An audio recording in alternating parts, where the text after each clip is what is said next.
Terima kasih Anda masih bersama kami. Bagi Anda yang baru saja bergabung, kami hadirkan kembali 3 berita utama hari ini.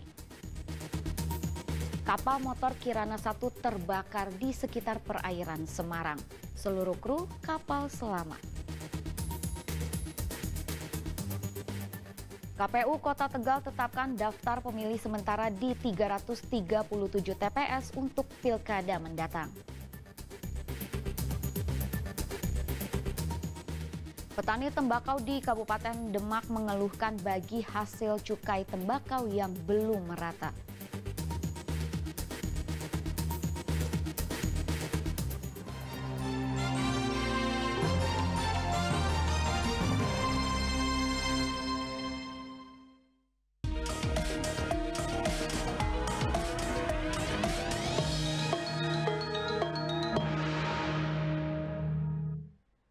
Komisi Pemilihan Umum KPU Kota Tegal menggelar rapat pleno terbuka rekapitulasi daftar pemilih sementara atau DPS untuk Pilkada 2024.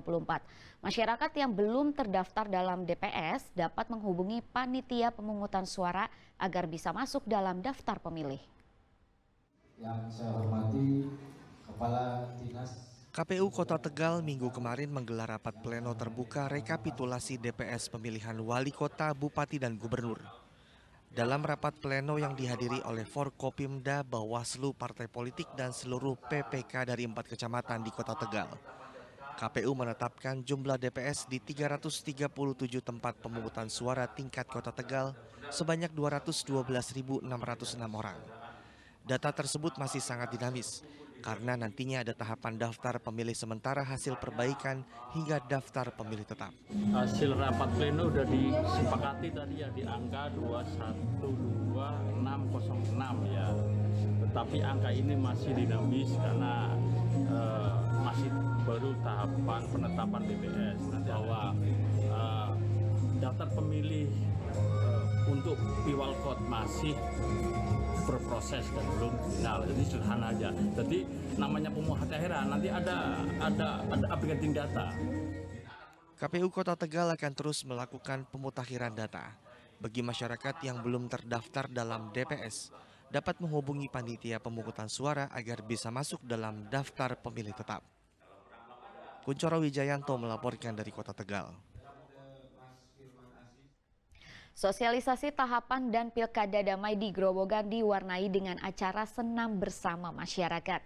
Dengan menggandeng Ikatan Jurnalis Televisi Indonesia Muria Raya, Komisi Pemilihan Umum berharap jumlah partisipasi pemilih tahun ini bisa naik dari sebelumnya. Bertempat di area Hari Bebas Kendaraan Bermotor di Grobogan, Ikatan Jurnalis Televisi Indonesia Muria Raya bersama KPU Grobogan menggelar senam bersama masyarakat. Terlihat pejabat Forum Koordinasi Pimpinan Daerah atau Forkopimda juga ikut meramaikan aksi senam sehat ini. Usai senam, para peserta diajak bersama-sama mendeklarasikan pilkada damai yang dilanjutkan dengan penandatanganan sebagai wujud komitmen tersebut. Lewat kegiatan ini diharapkan para jurnalis bisa mewujudkan pilkada damai lewat pemberitaan yang positif dan bisa meningkatkan partisipasi pemilih. Kita yang mengusung tema jurnalisme positif berharap pemilu bisa sukses. Salah satu yang bisa kita laksanakan adalah mengusung jurnalisme positif. Di antaranya dengan memberitakan berita yang tidak provokatif sehingga mencegah perpecah belahan antar masing-masing pendukung. Selain itu kita juga bisa memberikan edukasi kepada masyarakat melalui pemberitaan dengan. Selain untuk menyosialisasikan tahapan pilkada serentak tahun ini, kegiatan pada hari Minggu pagi ini juga mengajak warga menggelar pilkada yang damai, aman, dan sehat.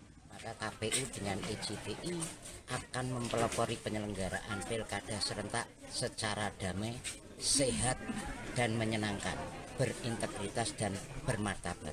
Maka KPU hari ini menyelenggarakan penyelenggaraan senam sehat agar nanti teman-teman pemilih dan masyarakat Grobogan datang ke TPS dengan suasana sehat, riang gembira. Dari data pilkada serentak sebelumnya, tingkat partisipasi pemilih di Grobogan hanya 63,5%, terendah se-Jawa Tengah. Arif Nur melaporkan dari Grobogan.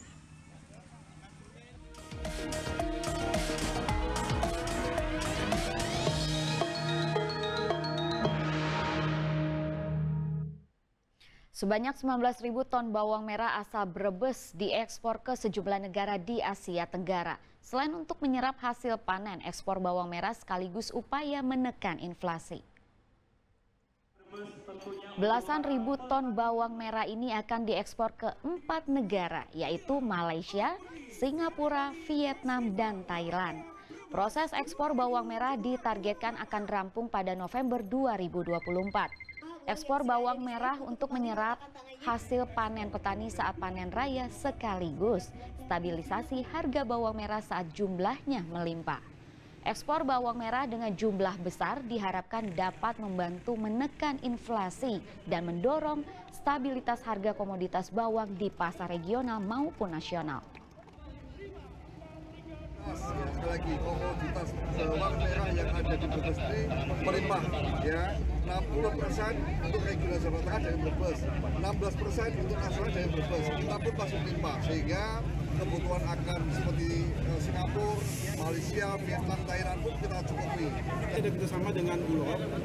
Bulog akan menyerap kelebihan produksi pada bulan-bulan ini, musim kemarau ini, agar supaya nanti ketika musim penghujan, ketika suplainya menurun, itu akan dikeluarkan. Jadi menjaga kestabilan inflasi di wilayah ekstrim Pekalongan.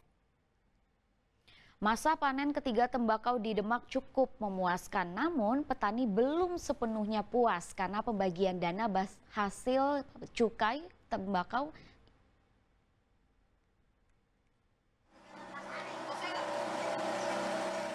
Petani tembakau di Desa Margohayu, Kecamatan Karangawan, Demak sedang sibuk memanen tembakau.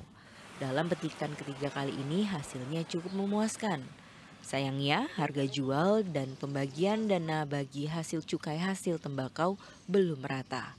Salah satu penyebabnya adalah petani tembakau tak bisa menjual hasil panennya langsung ke perusahaan. Mereka harus mengandalkan tengkulak untuk bisa menjual hasil panen tembakaunya. Mereka berharap di desanya terdapat gudang untuk bisa menampung dan mendistribusikan hasil panen tembakau. Apalagi di era digital saat ini, seharusnya penjualan langsung ke pabrik bisa lebih mudah. Di Margohayu itu belum ada gudang, belum ada istilah dari pabrikan masuk langsung, jadi masih mengandalkan tengkulak, Pak.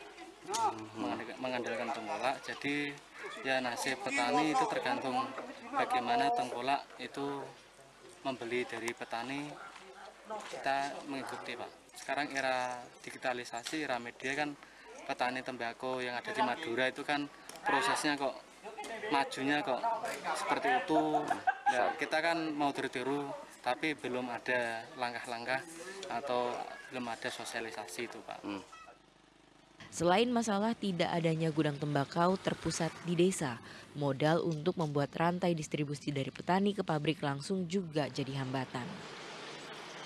Sementara ini kan diambil tengkulak-tengkulak atau cukong-cukong yang diperintahkan oleh perusahaan untuk membeli ke petani, padahal pembelian dari petani itu sirkulasi keuangan itu kan harus mulai dari metik sampai pemprosesan pengrajang sampai kayak ini yang terjadi di pemean biaran, itu semua itu membutuhkan proses, dan keuangan itu yang kendalanya itu kalau dari tengkulak itu kan ada kurang cepat gitu loh. Harapan kami di Margohayu itu ada pabrik atau gudang tembakau yang langsung ke pabrik, bahasanya kan gitu. Jika mata rantai distribusi tembakau bisa lebih sederhana, dana bagi hasil cukai hasil tembakau bisa merata dan menguntungkan petani. Saat ini harga jual tembakau ke tengkulak berkisar Rp30.000 hingga Rp40.000. Harga itu masih terus naik tergantung dari masa petik tembakau. Ali Muftagirin melaporkan dari Demak. Mahalnya harga cabai akhir-akhir ini mendorong ibu rumah tangga di Kabupaten Tegal menanam ribuan pohon cabai di lingkungan rumahnya. Selain untuk mengurangi pengeluaran belanja, aksi itu dinilai bisa mengatasi inflasi daerah. Ibu rumah tangga di Desa Dharma Suci, Kabupaten Tegal sedang sibuk menanam salah satu komoditas yang harganya suka mahal di pasaran. Dengan menggunakan berbagai metode penanaman, ibu-ibu menanam cabai di lingkungan rumah mereka. Ada yang langsung menanam di tanah, ada pun yang memakai media polybag hingga ember. Gerakan tanam cabai ini dilakukan untuk mengurangi beban pengeluaran belanja mengingat mahalnya harga cabai. Cabai zaman sekarang kan sedang mahal, Pak. Jadi kalau menanamkan itu lebih mengurangi pengeluaran, dirawat dengan baik. Ya paling pakai air itu Pak, pesusan agar hasilnya lebih maksimal. Inisiatif ini pun disambut baik dan didukung BUMN Permodalan Nasional Mandani Tegal. Bentuk dukungan itu dengan memberikan 1.500 bibit tanaman cabai yang siap ditanam. Harga cabai itu sering naik ya, jadi untuk menanggulangi inflasi kami memberikan bibit cabai ini setiap rumah 3-5 bibit cabai. Harapannya mereka bisa swasembada pangan sendiri, terutama dari cabai, sehingga tidak perlu membeli keluar ketika harganya tinggi, jadi bisa memenuhi kebutuhannya sendiri. Gerakan menanam cabai di Desa Derma Suci dinilai mampu mengatasi inflasi karena salah satu bentuk pengendalian pangan dan menjaga ketersediaan stok pangan. Kuncoro Wijayanto melaporkan dari Kabupaten Tegal.